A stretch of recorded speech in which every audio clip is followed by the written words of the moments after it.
Je voudrais préciser que cela ne relève pas du ressort de l'hôpital régional de Ziguinchor, mais du niveau central que j'ai saisi en tant qu'administrateur. Mais je vous informe que le ministère de la Santé et de l'Action sociale a été très sensible à la question, a demandé de faire la liste des ayants droit pour un règlement. Tout cela a été fait, sauf qu'il y avait un petit problème. Nous avons des agents qui sont fonctionnaires et d'autres contractuels. Il fallait d'abord intégrer les matricules des fonctionnaires dans les états de paiement, ce qui a retardé un peu le processus qui a été déjà enclenché. Hier, j'ai eu au téléphone la directrice des ressources humaines et je peux vous informer, à l'instant où nous sommes, en relation avec les deux coordonnateurs, les états de paiement ont été élaborés en tenant compte des matricules et envoyés au niveau central qui les a traités et déposés au Trésor public. D'après les dernières informations que nous avons obtenues, il ne reste que le Trésor public à verser ses émoluments à ses agents de santé. Mais je voudrais terminer en disant aux agents du CTE que l'État, à travers toutes ces entités, comprend leur situation et est dans les dispositions de régler définitivement ce problème.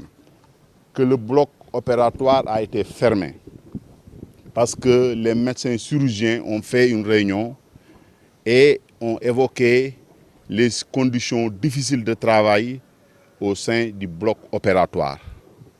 Suite à cela, nous avons tenu une réunion de staff au niveau de l'hôpital et il fallait régler des problèmes à court terme et à moyen terme. Toutes les questions que nous devions régler à court terme ont été faites. Il s'agissait dans un premier temps de la climatisation. Ensuite, la climatisation, c'était les sialytiques. Je suis allé jusqu'à Sédhiou, voir mon collègue, monsieur le directeur, que je remercie au passage, pour nous prêter des sialytiques que nous avons mis à la disposition de ces médecins. Maintenant, concernant les autres malades, je pense que l'État est en train de tout faire pour nous accompagner dans ce sens. Mais effectivement, je peux confirmer aujourd'hui que le bloc marche au ralenti parce que nous avons des problèmes.